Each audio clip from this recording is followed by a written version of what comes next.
Muito boa noite, estamos aqui mais uma vez, os nossos diálogos acadêmicos, desta vez para fechar a temporada. E não podíamos fazer melhor do que convidar dois especialistas nos temas que vamos discutir, que é prosa e poesia. Dois grandes poetas, dois grandes prosadores, Luiz de Aquino e Miguel Jorge. E o espaço também não poderia ser melhor, porque é a Casa de Cultura Doutor Altamiro de Moura Pacheco. Esse que é o nome oficial, né? Então vamos mantê-lo aqui. E eu vou começar primeiro falando que é uma atividade da academia, então, portanto, está ligada ao ano cultural Luiz de Aquino. Importante lembrar isso. E me parece que é a última atividade, né? Última atividade. Que ele está indo para a Europa amanhã, né? Conhecer não, né? Visitar novamente o velho continente. E eu quero começar aqui citando uma frase muito famosa, muito importante, e na minha opinião definidora do Samuel Taylor Coleridge, o crítico, escritor, poeta e tal, definindo prosa e poesia. Ele diz o seguinte: prosa, palavras na sua melhor ordem. Poesia, as melhores palavras na melhor ordem. O que vocês acham dessa definição? Começando com o mestre Miguel Jorge. As palavras para um poema têm que ser escolhidas, têm que ser certas, certinhas em cada lugar. Na prosa, não. Prosa você pode ampliar mais, jogar mais, criar mais, envolver mais. Então, há essa diferença mesmo. A poesia é síntese, o conto também é síntese, mas tem uma maior elasticidade. Então, vota com o relator, então. Luiz, e você? Sim, Miguel está cheio de razão, é isso mesmo. Me lembrei agora do professor Gomes Filho, que prefaciou meu primeiro livro, meu livro de estreia, né? O Cerco e Outros Casos. E, curiosamente, hoje eu recebi uma foto dele de quando ele tinha 19 anos, coisa interessante. O professor Gomes Filho dizia: a poesia é o traje de gala da literatura. E, de fato, bela frase também, né? O Miguel bem definiu e o Coleridge também especifica, né? As melhores palavras na melhor ordem. Então, 2 votos com o relator?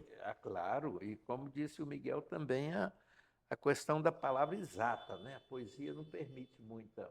Não dá para pensar que você vai botar uma gravata borboleta no bolso do paletó. Tem que estar cada coisa no seu. O Miguel fez uma ponderação que eu acho que vale a pena caminharmos talvez nessa direção. Falando do conto. Eu me lembrei daquela definição do Julio Cortázar sobre conto, em que ele fala que o conto se assemelha mais ao poema do que ao romance.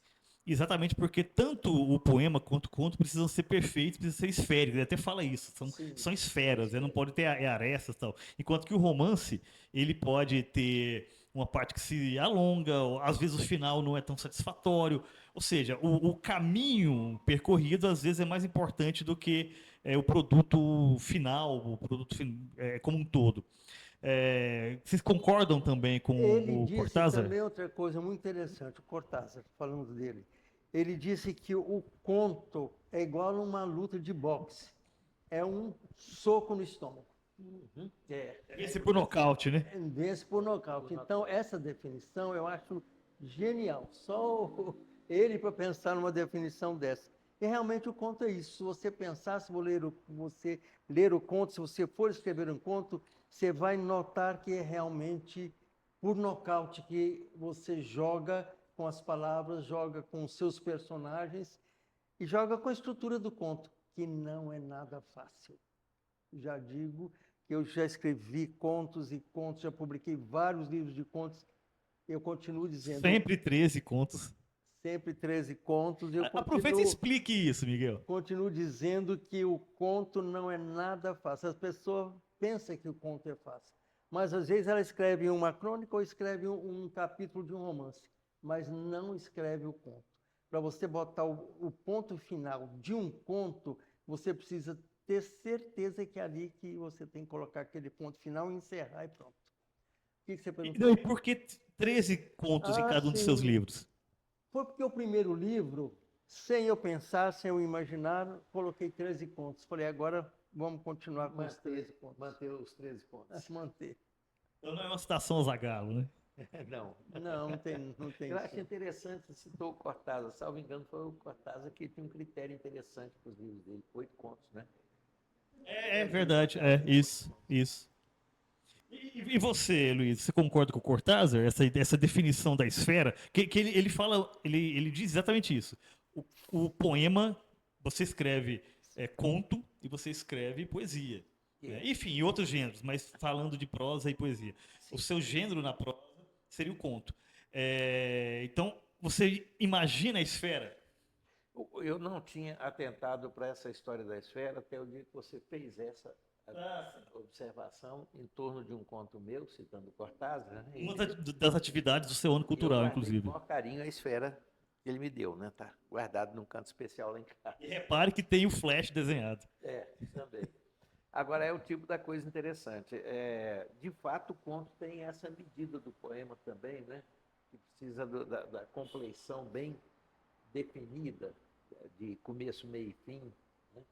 O conto tem um fecho, ele tem por si só um fecho, enquanto no romance você pode deixar no ar e o leitor. Eu tenho um amigo poeta também lá ele é gaúcho, mas mora em João Pessoa, o Lau Siqueira, que ele mandava uns poemas para mim, eu achava uma delícia os poemas dele. Eu disse, poeta, cadê o fecho? Ele falou assim, eu nunca fecho. É interessante que eu passei a observar com mais atenção as coisas dele. Realmente ele deixa uma coisinha no ar, sabe? Umas coisas assim de... Mas isso vem também em nome da liberdade poética, como o Leminski aprontava com o Haikai. Né? Como assim, ele chamou de Haikai, que já não era mais Haikai. Então, tem esse tipo de coisa. Então tem muita flexibilidade nessas coisas aí, mas eu respeito demais a postura do Miguel no tocante ao rigor do gênero, né? O Miguel é muito atencioso com isso. E quem sou eu para discutir isso com o Miguel?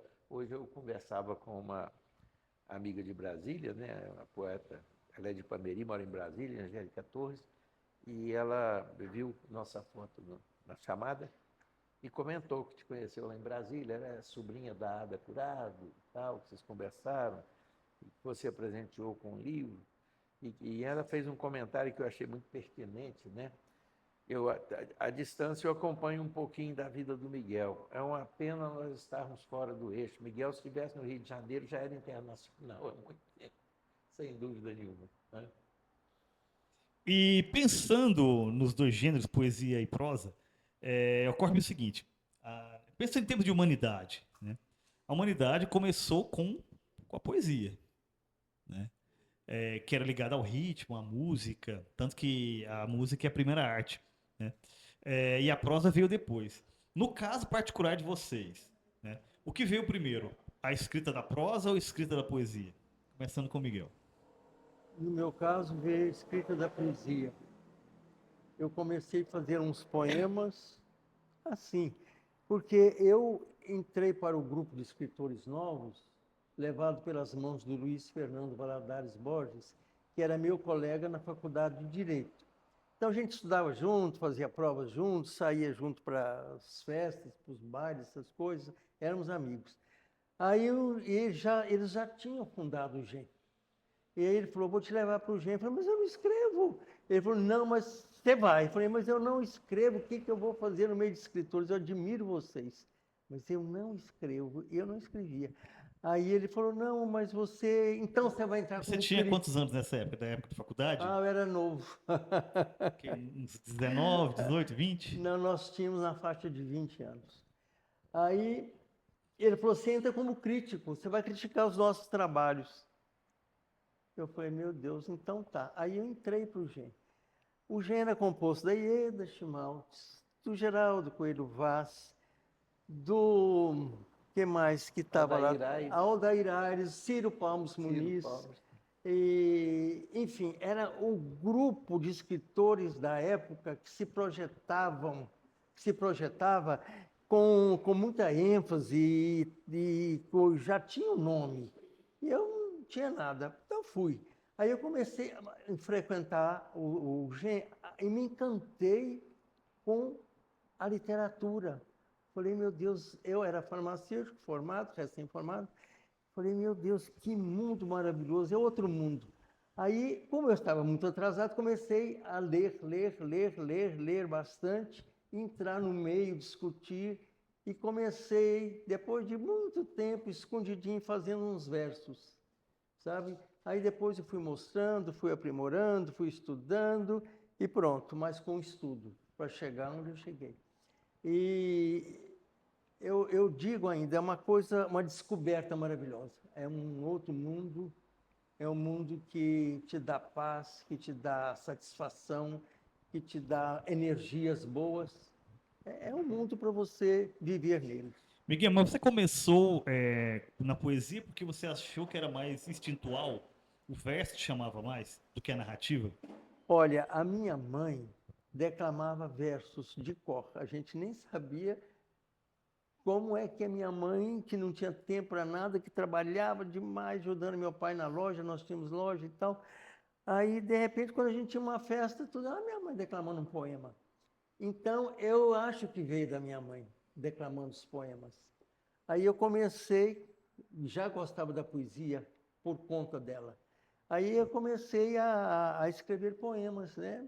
E fui estudando, aprimorando. Depois passei para a prosa. Passei para o conto, depois passei para o romance. Luiz, e você, o que veio primeiro, o Luiz poeta ou o Luiz prosador? O que me cutucou primeiro foi a poesia, mas é um processo engraçado. Começa com o fato de meu pai ser músico, né? E me ensinou a cantar, eu cantava, minha mãe lia as letras para mim, e canta meu pai executando no violão e tal, dando a musicalidade, minha mãe passando a letra, eu decorava. Com 4 anos de idade eu já estava fazendo serenata, cantando com meu pai. Aí fiquei com aquilo na cabeça, né? Tinha um caderninho que minha mãe Já era boêmio confiava. naquela época, né? Já. Entrei na boemia com 4 anos de idade. E a minha Boemia mãe. aqui me tens de É regresso, o né? boêmio mais novo que eu conheço. Na verdade, essa música não serve pra você porque você nunca foi embora, então não tem como Eu não regressar, né? saí, não. O que é que acontece? Eu tomei gosto pelas letras de música e algumas, então, tocava assim, por aquela coisa que mexe com o espírito, né? E comecei a me encantar com aquilo. E minha mãe nos fazia dormir lendo histórias da carochinha. Lembra, Miguel, aquele livrinho? Sim. De infantis, Sim. né? E aí no ginásio, nas aulas de latim, nós começamos a estudar no terceiro ano ginasial as fábulas de Esopo, né? Tinha as fábulas de Fedro, que era o grego, Sim, né? sim. E o Esopo, que era o romano. E nós tínhamos aquela tradução daquelas coisas. E eu comecei a recordar os negócios do meu pai. Naquela ocasião, me despertei para escrever poesia. Sabe? No ano seguinte, tive um professor poeta. Na época, era o poeta mais famoso do Rio de Janeiro, J.G. de Araújo Jorge. O Vinícius estava despontando com o grande trabalho do Vinícius, né, que vem depois com a Bossa Nova, etc. Mas aí, nas aulas de português, eu tinha o maior prazer em fazer as redações, principalmente quando ela dava um tema livre ou dava um tema que me tocava alguma coisa que se despertasse dentro da minha memória e da minha vivência de 14, 15 anos. E ali eu fui desenvolvendo isso. Quando chegou a época de publicar livro, eu tinha muitos textos escritos em prosa, né? E tinha poesia também. Mas eu ainda estava um tanto inseguro com a minha poesia. E, além do mais, toda vez que você ia publicar um livro de poesia, você passava pelo crivo da Polícia Federal. Eu ficava assim, isso não é poesia não, isso é letra de música. O medo deles é que fosse letra de música. Né? E ficava aquela marcação. Aí eu fui para a prosa. Estreiei em prosa em 1978. E a poesia eu tomei coragem mesmo para publicar já em 83, 4 anos depois. Então, esteve ligado à questão da publicação. Também. Também. Então você começou com poesia, mas como você chegou na prosa? A prosa, como eu te disse, por causa primeiro por causa das aulas de português. Tinha sempre uma dissertação para se fazer, uma dissertação, uma descrição, uma composição sobre isso ou aquilo, eram os nomes que se usavam na época. E aos meus 20 anos, eu me mudei para Anápolis, morei lá 1 ano e meio, foi quando minha filha nasceu, e eu estava no terceiro clássico, tinha trancado matrícula, quando eu comecei a trabalhar no banco, tive que trancar matrícula por causa dos horários, perdi 2 anos de estudos, voltei lá em Anápolis. Quando eu já estava lá, fiz um semestre lá e o segundo semestre, terceiro ano, me terminar aqui. Ocorre que o meu professor de latim lá era o professor Rolandeira Nunes, que tinha sido diretor do liceu, era um capixaba. E o cara era empolgado com teatro, eu já tinha feito teatro aqui com a Tavinha Arantes, ele me pegou para fazer teatro lá também, e eu sempre escrevendo e tal, ele um dia falou assim, arruma um artigo, não sei o quê, para a gente fazer, publicar lá no jornal Anápolis. Escrevi o artigo lá para ele, ele achou bom, levou, o pessoal gostou também, comecei a publicar em jornal. E eu fazia também, pelo grupo do teatro, eu comecei a fazer um jornalzinho para a gente, em mimeógrafo, era uma página só. Mas eu botava o papel na máquina para datilografar, eu já fazia o desenho de como o jornal ia ficar com as letras verticais e horizontais, né? Fazia os quadradinhos, ia botando noticiazinhas e comentáriozinhos dentro, na medida que aquilo cabia. Eu tomei uma noção de diagramação sem saber nem como aquilo se chamava. Mas já era aquele gosto de jornal que eu tinha. Comecei nessa época a escrever para jornal também, foi em 67. Né? Então, eu sempre achava que meu começo de jornalismo foi em 79, mas um revisor falou, não, senhor, mentira sua que eu lembro de eu revisar seus textos lá em Anápolis e tal. E quando eu vim para Goiânia, comecei a publicar nos jornais daqui também. Miguel era editor do Suplemento Literário, me publicou várias vezes, e por um poema, né, eu já contei isso várias vezes, a exposição de poemas cartazes, a Ademir estava junto, né? Foi nessa ocasião que nós entramos na UB, em 77. Eu falei para você, seja quem for o presidente da UB daqui a 2 anos, vai ter que dar um diploma de cinquentenários para mim, para o Ademir e para o Bira. Acho Né? justo. Na mesma época. Acho justo. E, Miguel, como que você contou como que você chegou na poesia, escrever poesia e tal? E a prosa, como que apareceu? Olha, a poesia, nós fizemos, eu era professor da faculdade, e eu fui com os alunos de ônibus, fomos para a Bahia fazer um tour pela Bahia. E no meio da mata, lá passando, atravessando os pantanais e tudo, o ônibus quebrou. Aí o pessoal foi tudo a pé para a cidade, eu fiquei. Eu falei, eu não vou não, vou ficar. Fiquei um certo tempo sozinho ali. Depois eu fui, encontrei o pessoal, eu era professor, né? E tudo mais. Aí, quando eu voltei, eu já era do G, eu escrevi recordações de uma viagem à Bahia. O que aconteceu? Mas era prosa. Publicava no jornal. Todo domingo saía um artigo meu falando dessa viagem, até acabar. Aí foi a minha primeira incursão, né? Depois eu comecei a fazer uns versos, né? Eu sou moderno, os versos modernos, que eu acho bem mais interessante. E, naturalmente, muito ruins, né? Os primeiros poemas e tudo, mas fui fazendo, aperfeiçoando e tal, e apaixonado por aquilo que eu fazia. Então, foi assim que nasceu minha prosa e nasceu a poesia. A prosa nasceu de uma viagem, né? Uma viagem à Bahia. Sim, aí, ó, voltem sempre à Bahia, né? Sempre tem surpresa. É baiano. Sempre tem que ter Bahia aqui, exatamente. E pensando agora em termos de prosa, que não é necessariamente narrativa, né? A crônica. Como que vocês, os dois têm trabalhos importantes em crônica? Como que vocês pensam a questão da crônica? Eu não tenho crônica, trabalho em crônica, só tenho contos. O Luiz pode falar que ele é cronista. A crônica, para mim, é uma vocação tão natural, tão espontânea, é onde eu me misturo como escritor e como jornalista. Né? O Nilson Gomes era meu editor lá no Diário, né? E ele disse, Aquino, crônica, Aquino. Aí, quando pensa que não, eu meti um artigo no meio da coisa. Eu falei que eu quero crônica, eu falei, me mostra a cerquinha para separar os gêneros aí. A crônica é um impulso gostoso que eu tenho. Mas é interessante pensar isso. Como se definiria uma crônica dentro do que você faz? Por exemplo, quando você escreve um conto, você sabe que é um conto. Quando você escreve uma crônica, você sabe que é uma crônica. Quando o Miguel lê um texto da Leda, sabe que é o cronto, que é aquele problema todo que nós já conhecemos. Vamos até discutir isso daqui a pouco. Esse é o problema dessas junções e tal. acho isso de um mau gosto terrível. O tal do cronto. É terrível e soa mal. Que eu gosto muito do conto, e gosto da crônica, mas eu gosto mais do conto, então eu acho isso terrível. Eu nunca vou falar isso que vocês falam. Eu também não digo não. É até porque, naquele tempo, o meu despertar para chegar a livro mesmo, para valer, quando estava tomando coragem, eu tinha um companheiro que era muito amigo nosso, o Miguel e meu, que era o Roberto Fleury Curado. Grande conto. O conto dele continha uma poesia incrível. E ele era um cara curioso. Ele fazia um conto, ele decorava o conto de cabo a rabo, né? E chegava, eu estou escrevendo um conto, não está pronto ainda não, mas olha, é assim, e começava a falar o conto todo decorado. Ele ficava com aquele conto na cabeça até o momento que ele ia considerar pronto. Isso levava 3, 4 dias, uma semana, e ficava naquilo.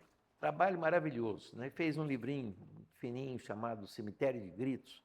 O título foi o Gabriel Nascimento que sugeriu para ele. Tem uns contos maravilhosos, assim, com uma temática mais ou menos assim, às vezes um tanto fantasmagórica e tal. E uma vez eu conversando sobre isso, que o Miguel tinha comentado comigo justamente sobre o aspecto da minha contística, está muito misturada com a crônica, saindo para a crônica muitas vezes. E eu fiquei assim, como é que eu faço? Ele brincou e falou assim, ó, o Oswaldo de Andrade, não, Oswaldo não, o Mário de Andrade dizia que conto é o que o autor chamava de conto. Ficava sempre aquela briga, né, pela definição do gênero. E ele falou assim, daqui a pouco vão querer chamar de Cronto. A Leda ficou uma onça quando eu falei, você está vindo com isso aí, mas o Roberto já falava isso. Ela ficou braba comigo. Que é isso que o Roberto nunca pensou nisso? Você está querendo desmerecer a minha criatividade? Eu falei, não. Eu falei, outra coisa, Leda, não vem com a palavra feia dessa, não. Eu falei, diabo, você é escritora.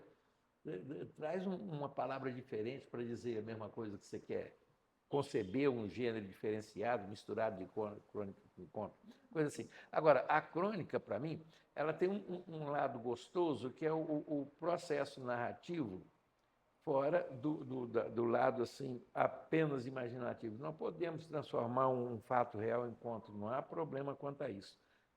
Mas desde que a gente tenha o respeito por aquele proceder que dá a definição do conto. Quando isso não acontece, que a gente quer só simplesmente passar a informação do caso de um fato real ou de uma sensação real, né, a gente faz isso com uma crônica. Tem uma crônica do Drummond que marcou bastante, ele morando, acho que parece que era no 8º andar, 12º andar, não sei. De repente, ele sentou a máquina para escrever a crônica, uma mosca apareceu e começa a atrapalhar. E em vez de desenvolver a ideia que ele tinha pensado originalmente, ele começa a contar que essa mosca vem fazer voando 8 andares acima para vir aqui atrapalhar o meu trabalho. Quer dizer, ele criou uma crônica deliciosa de uma interrupção que ele sofreu no processo criativo. A crônica, então, estaria ligada a um fato do cotidiano que é transformado em estética. Eu concebo desse jeito, eu concebo dessa forma, um fato cotidiano em que você dá roupagem. Eu costumo dizer que um bom cronista só é bom cronista se ele for também poeta. O Sampaio me cobrava isso, mas eu não sou poeta, falei, preguiça de escrever poesia, porque volta e meia a gente acha uma veleidade poética num texto seu. Se você resolver trabalhar isso, uma ocasião eu estava preparando um livro de contos, o Yuri me ligou, isso era em 1990. Manda seus poemas, nós estamos com edições consorciadas aqui, é só poesia, não sei o quê, não quero escrever poesia, mas não, eu não vou fazer isso, eu estou escrevendo um livro de contos. Aproveita seus contos, pega cada conto e faz mais um poema em lugar disso e tal. Ficou me enchendo a paciência com aquilo. Eu falei, sabe que o Yuri deu uma boa ideia? Eu peguei uns 4 ou 5 contos que estavam a caminho, acho que nunca terminei aqueles contos, e olhando um por um, eu tirei, alguns cheguei a tirar 3 poemas no mesmo conto, sabe, para criar aquele livro. Foi o meu Isso de Nós, sabe? Um livrinho das edições consorciadas de 1990, né? 35 anos atrás. Então, tem esse procedimento em que a gente faz essas tiragens. No meu livro, A Noite Dormiu Mais Cedo, tem um conto bem humorado que eu escrevi, brincando muito com ele, que ele tem, às vezes, uma tendência mais para o pronto, para a crônica. E eu tinha mostrado esse conto numa roda de escritores, e o André Ricardo, também lá de João Pessoa, assim, não, Luiz Aquino, de jeito nenhum. Esse conto eu não gostei dele. Eu falei, me fala que você não gostou, que eu vou dar uma olhada aqui no que eu posso fazer para melhorar. Você faz umas divagações aí que não tem nada a ver com o conto não comporta isso. Ele, sabe? um homem de letras formalmente, né, graduado em letras, doutor e tal. Eu falei, eu não vou mexer nisso não, porque eu já tinha passado pelo crivo do Antônio Olinto, e o livro, inclusive, foi premiado, né, Miguel? Miguel estava na comissão julgadora, me premiou com o primeiro lugar em 2001, o concurso do Estado. Então, ele tem umas variantezinhas que, como disse o Miguel, no romance você navega, você joga mil coisas e tal. E foi uma advertência boa que o André Ricardo me deu, né? Falei, ficar mais focado quando se tratar do conto, né? E, para exemplificar também, tem um comentário seu sobre ele nesse livro meu, que ainda está inédito, já devia ter saído, que é aquele conto que eu brinco, né? A semana de 40 anos. Eu quis fazer um conto a partir da história da Semana de Arte Moderna, né?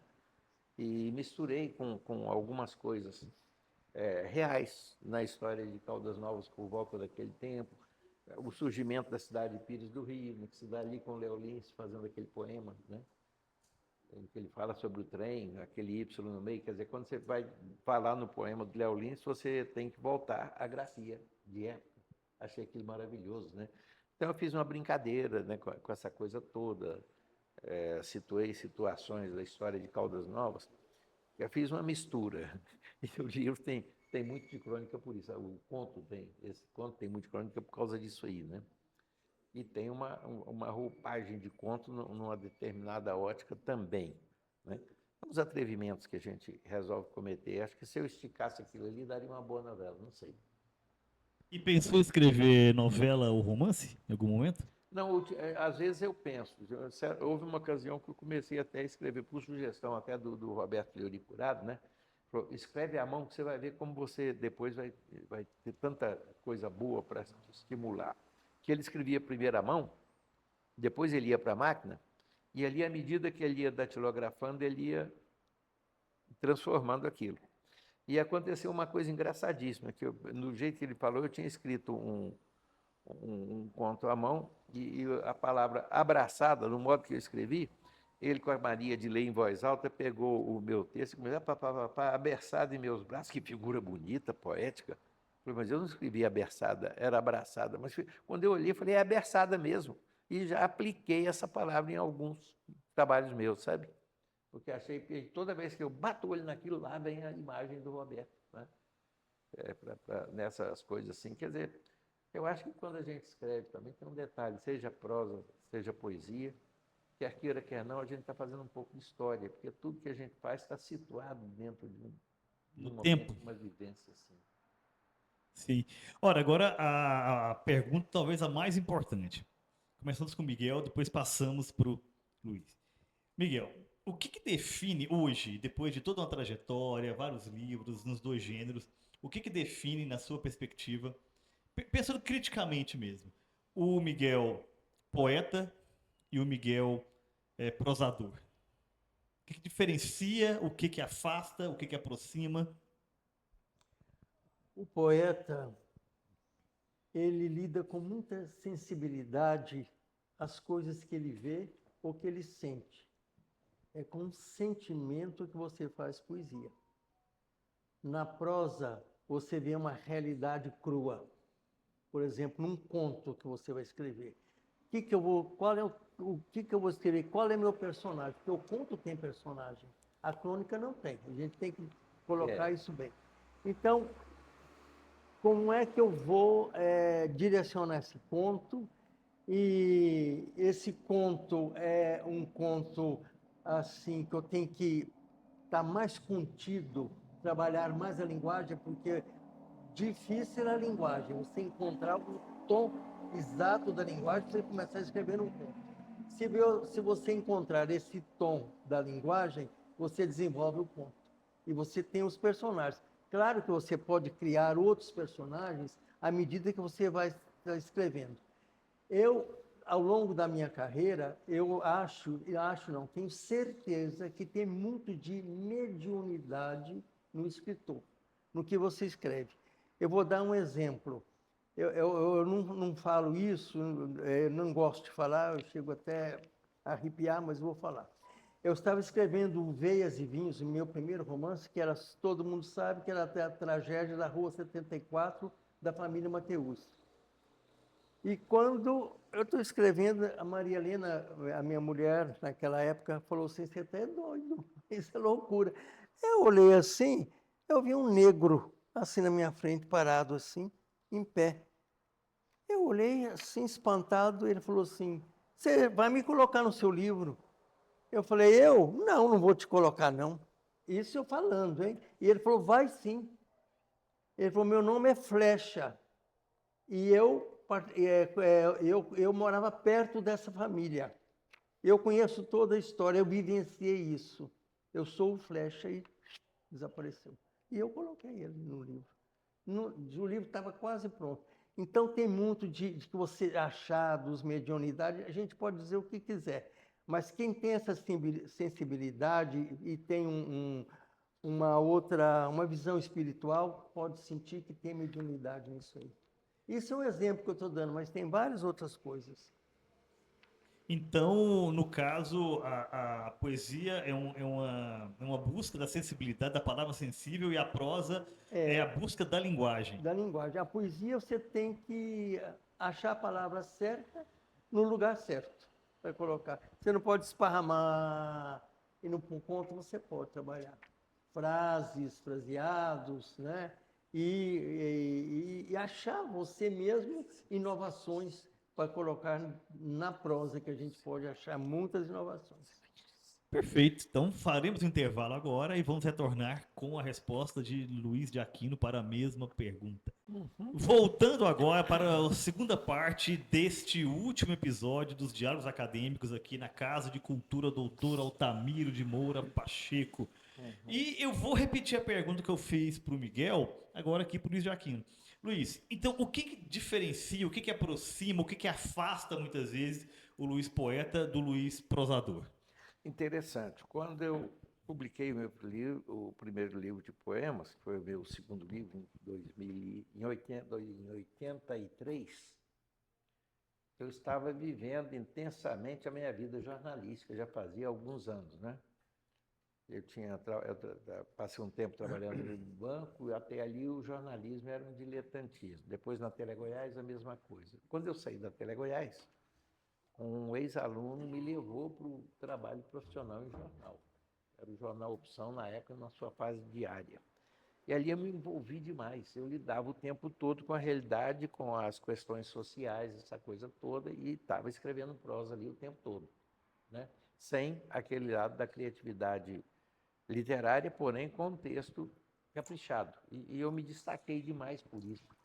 Por exemplo, quando eu, depois de um ano ou dois trabalhando na esfera da política, eu pedi para ir trabalhar na área policial, e a linguagem que se usava era um horror, sabe? Tinha uns clichês assim, muito batidos, né? Meliante, desabalada carreira, os homens da lei, não sei o quê. Abri mão daquilo tudo e sugeri uma conversa nova.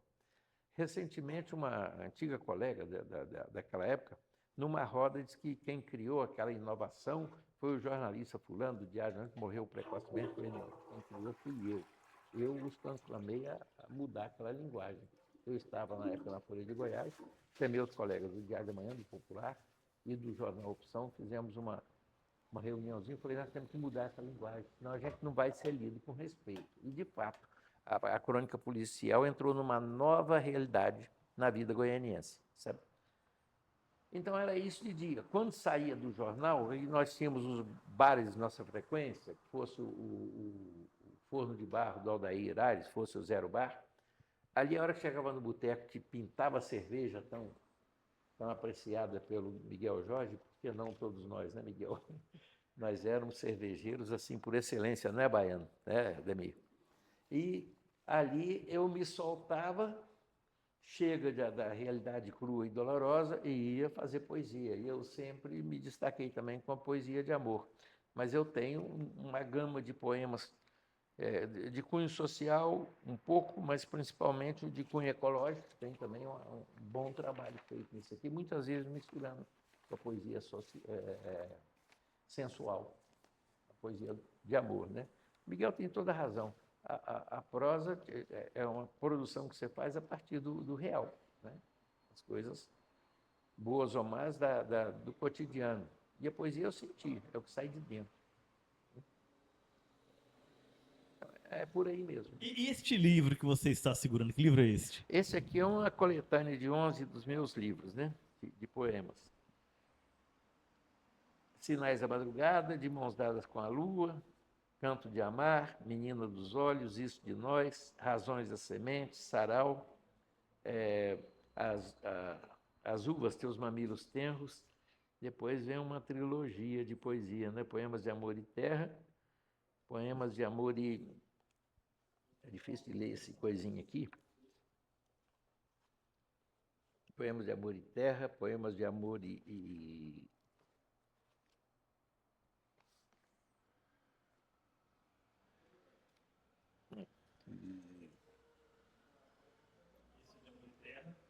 Depois é De Amor e Pele. De Amor e Terra e Amor e Pele. De Amor e Pele e, por fim, De Amor e Ontem. De Amor e Ontem. De Amor e Ontem.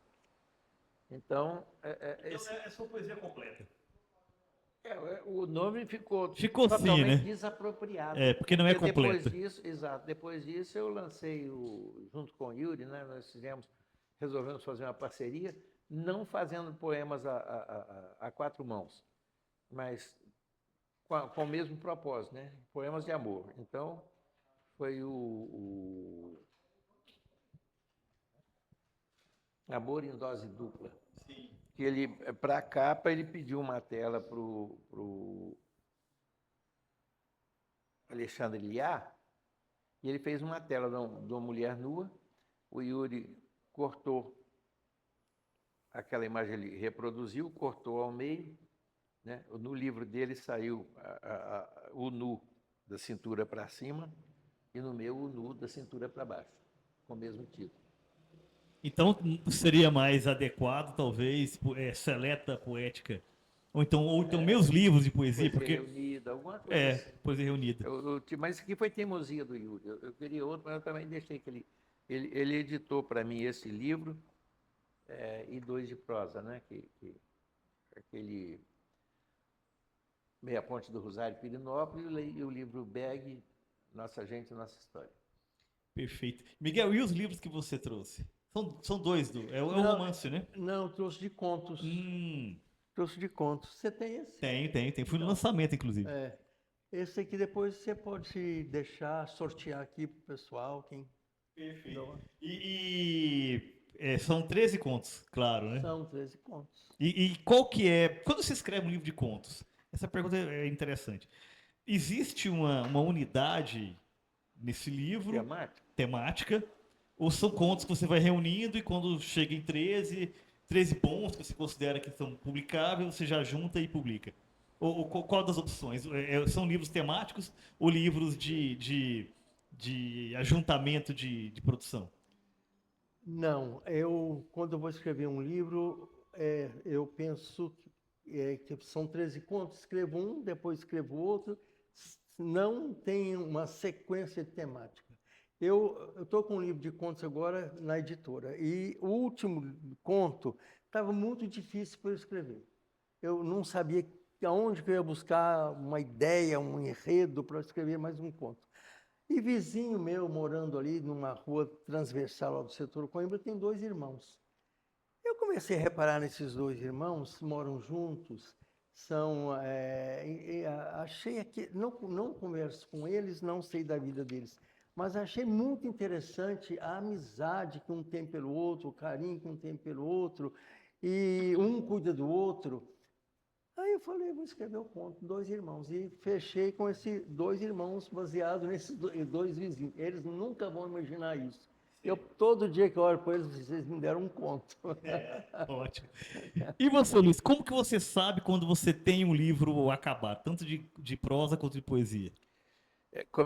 O primeiro livro tem aqueles pecados, no meu caso, né, com o Cerco e outros casos, os pecados da primeira edição. Ele não foi tão bem cuidado, poderia ter sido melhor, tanto que na reedição eu cuidei de fazer uma revisão rigorosa nele. Isso é um livrinho quase perfeito, né?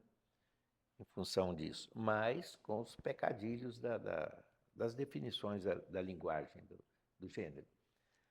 E, a- a- e já o outro, eu trabalhava num jornal semanário, saí do jornal, cheguei em casa, fiquei pensando, o que eu vou fazer da vida? Eu já estava recém-aposentado, tinha lá meus 50 e poucos anos, e falei, quem sabe eu não produzo um novo livro, né? Vamos ver o que eu posso fazer. Vou começar a escrever, né? E fui procurar alguma coisa no alto da estante, algum livro. Quando eu esbarrei lá, tinha umas pastas, e uma das pastas caiu no chão, o elástico dela estava frouxo, né? Abriu, espalhou para ele, que eu olhei, eram contos antigos que eu tinha começado, tudo inacabado. Falei, uai, que coisa boa, tinha, acho que 6 contos. Botei aquilo do lado e comecei a digitalizar. Falei, não, isso aqui não está bom. E já fui arrumando. Foi esse livro que foi premiado, né? E um dos contos chama A Noite Dormiu Mais Cedo. Falei, vai ser o título do livro. Então, né? Aí esse conto é interessante, que eu morava aqui nessa rua, e isso aí foi um fato que aconteceu comigo, né? Eu namorava com a Nete morava no setor oeste, eu morando aqui, e nós tínhamos marcado de nos encontrar, e caiu um temporal inesperado por essa hora, 7 horas da noite, sabe? E a gente ficou de se encontrar e houve algum problema de telefone que não andou não funcionando, talvez por causa da chuva mesmo. Eu peguei o carro e falei, bom, vou ver, né? Se eu passava na casa dela, eu passei por lá, o carro dela não estava lá embaixo. O apartamento tudo escuro, né? Saí, toquei até a Tamandaré, debaixo daquele toró. Todos os bares estavam fechados porque foi uma chuva daquelas, igual essa de sábado à tarde, sabe? Um negócio assim, terrível. Voltei para casa, guardei o carro e aquilo ficou, passou. Esse encontro frustrado é o que dá título ao conto, né? A Noite Dormiu Mais Cedo. Foi o jeito. Aí eu fiz esse conto, gostei de ter escrito aquele conto, guardei e falei, esse aqui vai ser o título, né?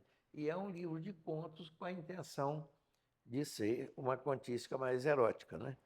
Eu tinha, quando eu comecei a escrever aqueles contos antigos, num deles estava escrito no alto a lápis, escrito à mão lá, alguma coisa como sugestão para o título do livro, né? Coisas de alcova, né? Fazendo um ligeiro, uma sonoridade mais assim, mas não é um título bom. Depois eu penso nisso. E foi quando eu fui passar ali, falei, não, um bom título vai ser esse aqui, né? Então, os meus 2 livros de contos serão com uma coisa assim, o primeiro tem os pecadilhos, o segundo é com a definição melhor, né? E esse terceiro também está com uns errinhos, acho eu, porque ele poderia ser separado, pelo menos em duas características desses contos. Mas eu estou naquela de que acho que um livro de contos, como um livro de poemas, é mais ou menos igual a um LP. Vamos voltar no tempo, né? Em que você tem toda a liberdade. Você pode ter uma série de músicas numa mesma temática, como pode também ser apenas uma coletânea autoral, ou de preferência do cantor, né? Alguma coisa assim. Perfeito. Então, antes de passarmos para a plateia perguntar, eu vou fazer uma outra pergunta, ligada à poesia. Como que vocês compreendem o verso? Quando eu digo verso, no seguinte sentido. Por exemplo, tem muitos poemas que, às vezes, uma palavra é o verso, né? Alguns poemas, o verso ele é quebrado, né? Então, começa, né? Tem uma quebra e ele continua na linha seguinte e tal. Então, como que vocês entendem, né, essa construção do verso poético? Como vocês escolhem que esses versos são construídos assim ou assado? Miguel? O ritmo, É, que a poesia tem um ritmo musical, né? Então você tem que obedecer a esse ritmo. Quando você vai pelo ritmo, volta, vai e volta, entendeu? Tem que ter uma experiência, né? De prima você não vai fazer isso, mas com o tempo você vai vendo desenvolve. que é uma palavra puxando a outra, o ritmo da palavra, a força da palavra, e você vai fazendo, construindo os versos a partir disso aí. Luiz? O meu método é aproximadamente esse aí mesmo, sabe?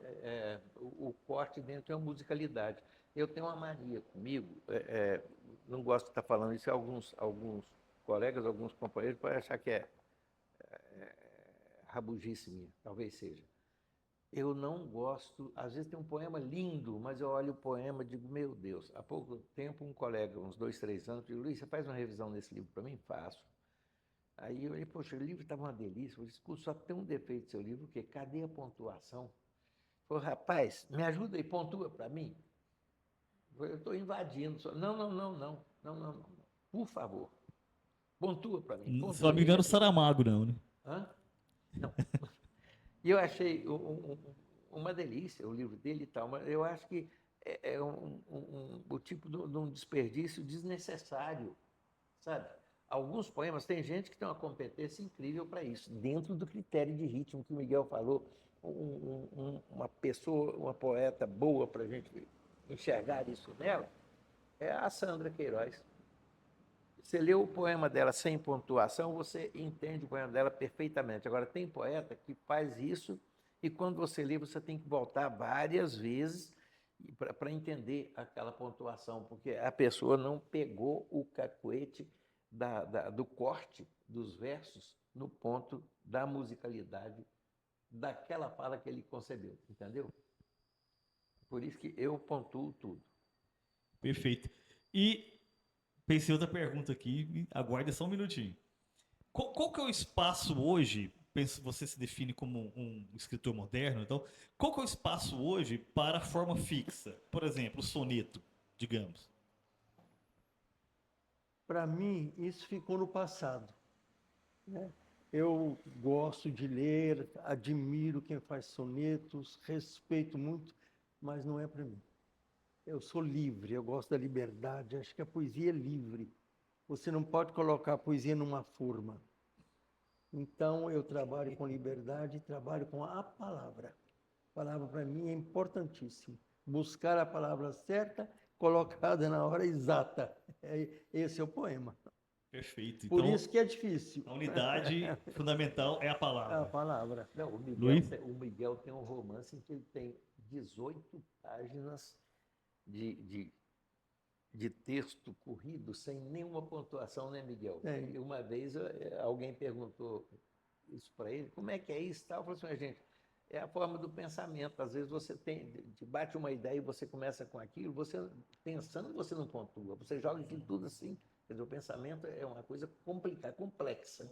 O que a gente passa para o papel, o que a gente passa para texto, não é exatamente o pensamento. O pensamento não é feito só de palavras, ele é feito de muitas imagens também, né? E você complementa. No pensamento, você mistura palavras com imagens, com cenas e tal, fica aquela...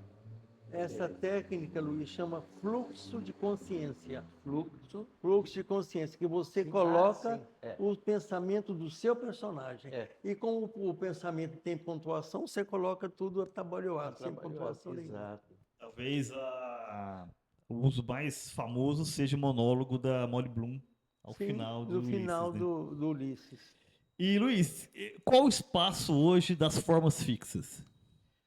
De vez em quando eu uso eu brinco de fazer alguns sonetos, né?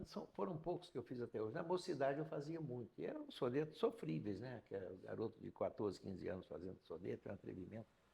Mas a musicalidade ajudava muito, né?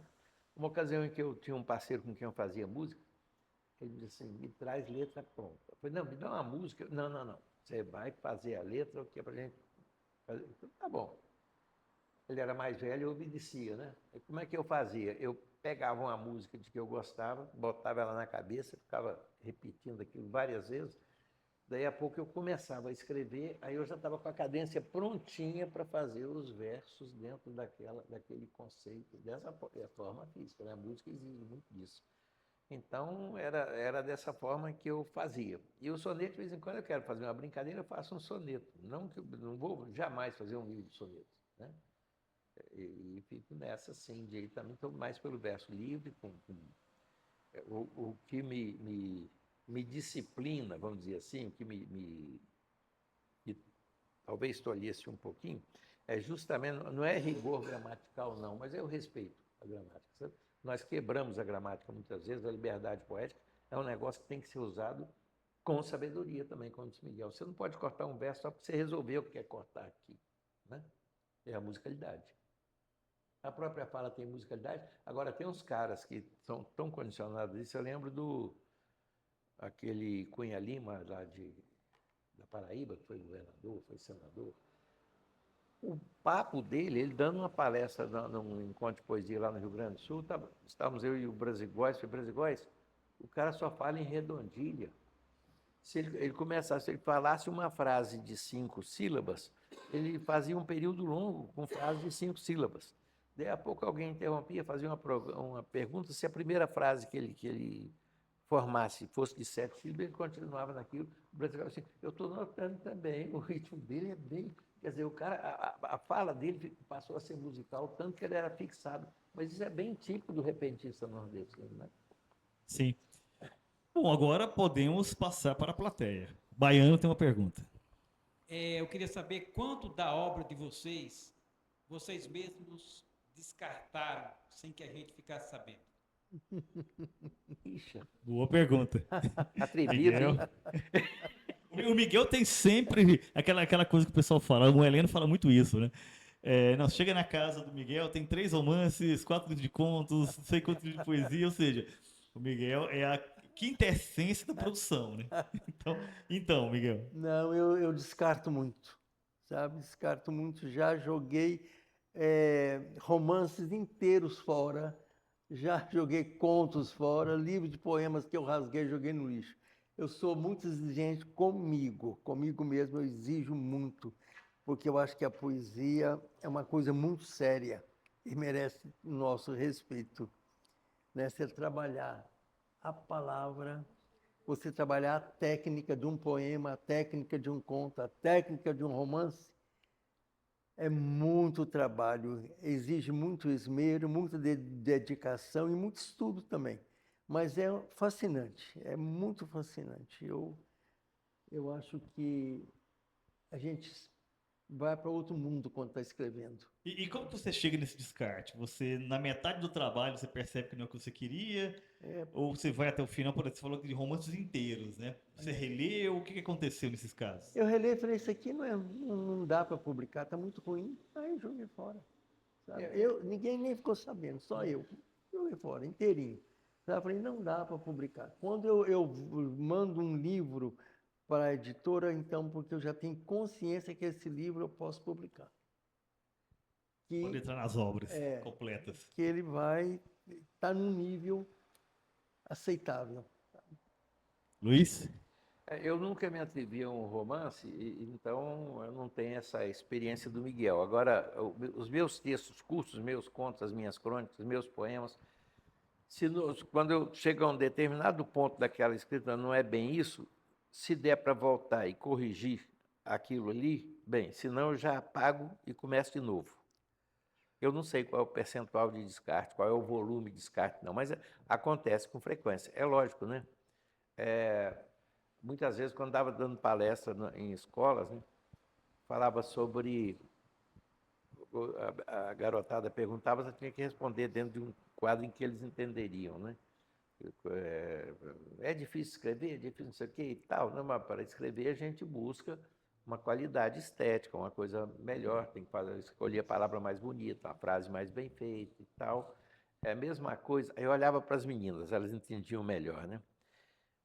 Se vocês vão sair de casa, geralmente adolescente, para trabalhar, para um passeio, para uma visita, para um cinema, vocês vão para o guarda-roupa e vão pensar qual a roupa que eu vou escolher, qual o sapato que vai combinar com isso aqui, né?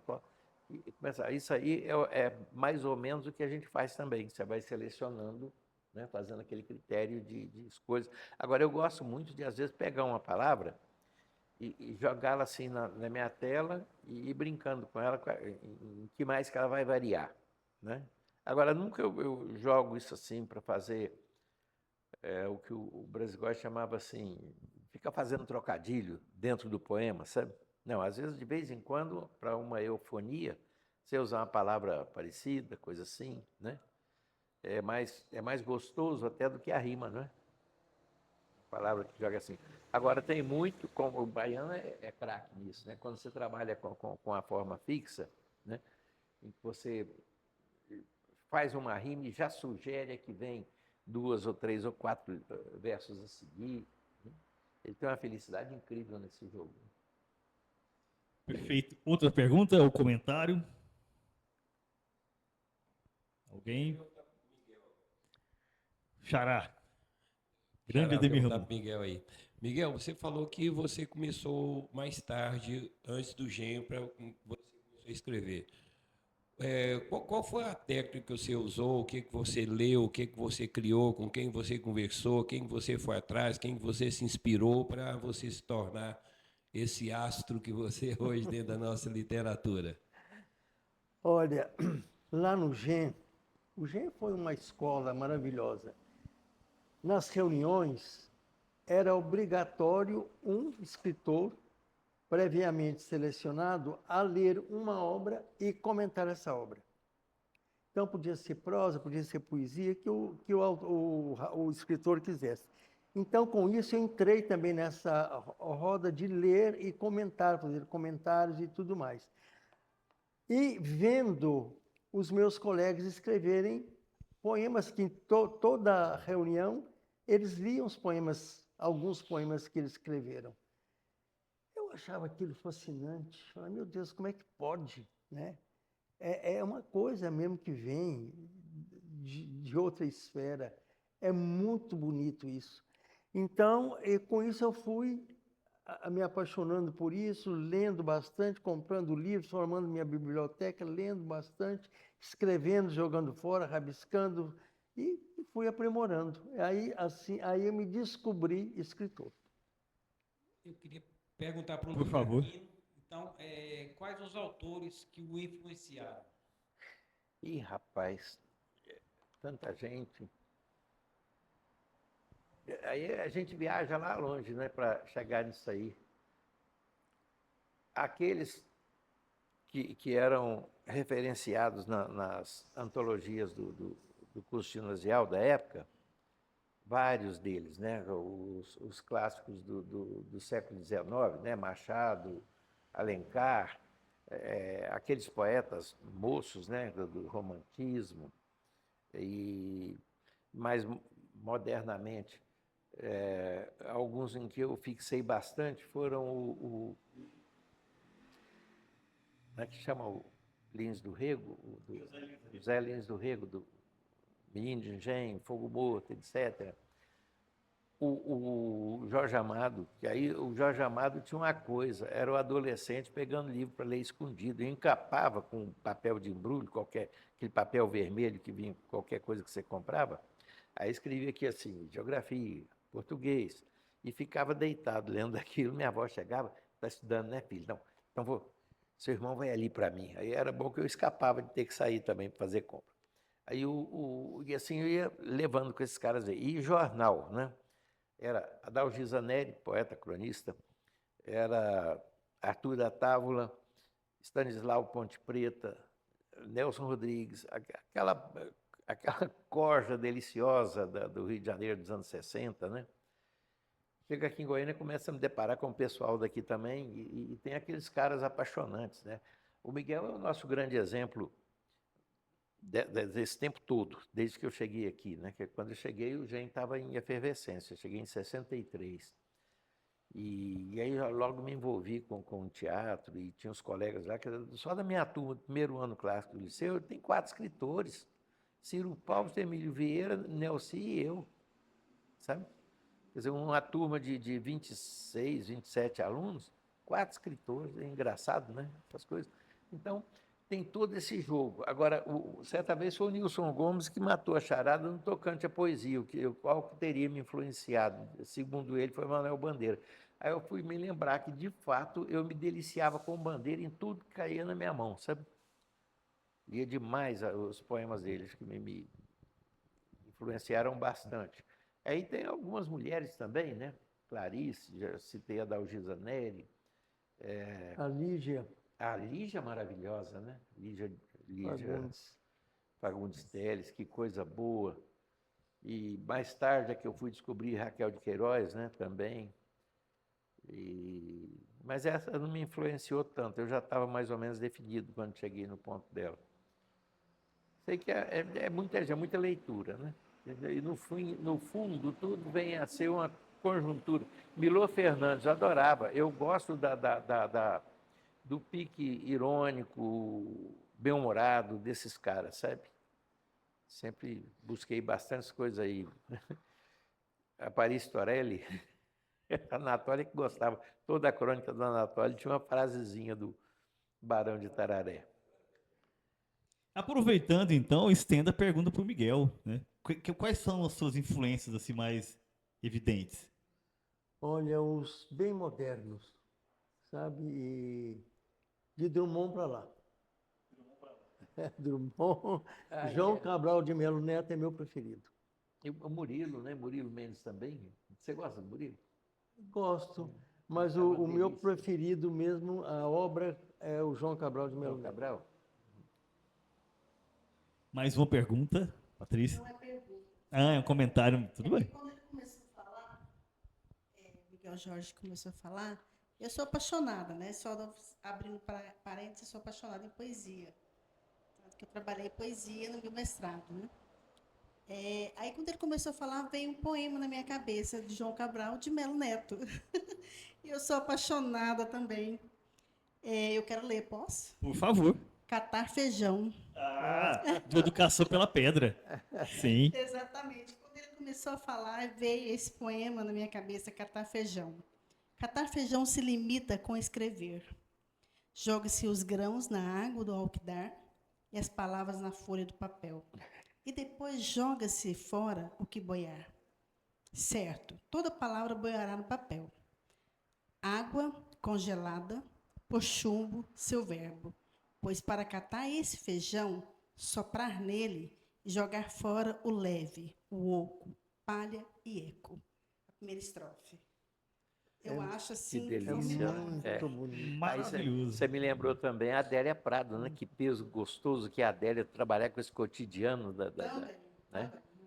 Extraordinário. E fantástico terminarmos com uma citação, né, de um poema do grande João Cabral de Melo Neto.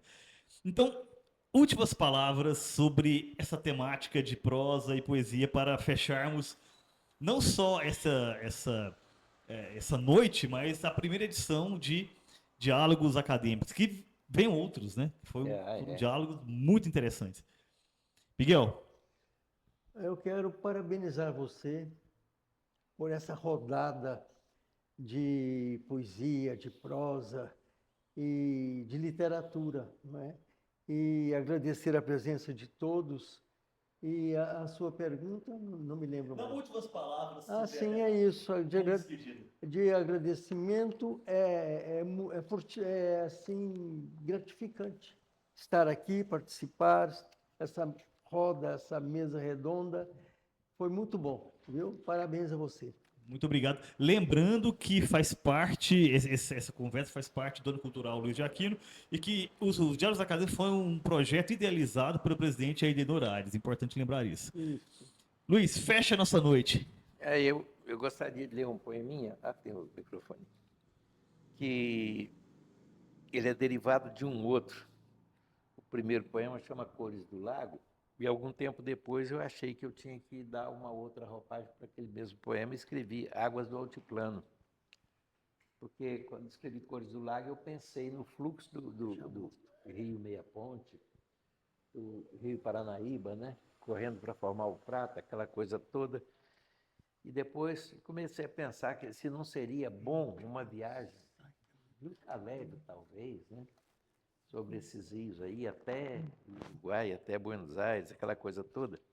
E depois, como se eu estivesse lá, só curtindo a chegada dessas águas do altiplano.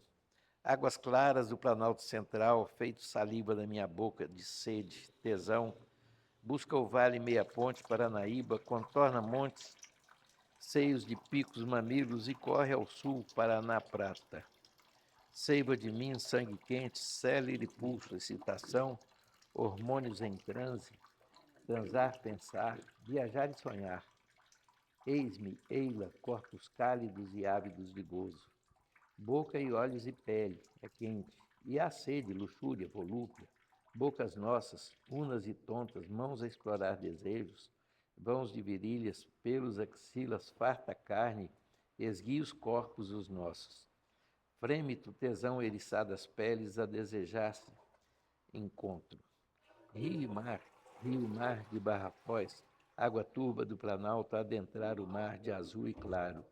Ah, mar imenso, resistente vagina a acolher feliz o falo do rio que vem do alto, corre terras, cerca as serras e beija o sal, do mel mais íntimo ao sol da vulva acolhedora e doce. Doce céu do mar salgado, esse que bebo e me farta. Fantástico. Terminando com poesia. Obrigado. Muito boa noite, muito obrigado, Miguel. Muito boa noite, muito obrigado, Luiz. Obrigado a todos os presentes. Encerramos aqui, então, a nossa primeira edição dos Diálogos Acadêmicos. Obrigado. Coisa boa.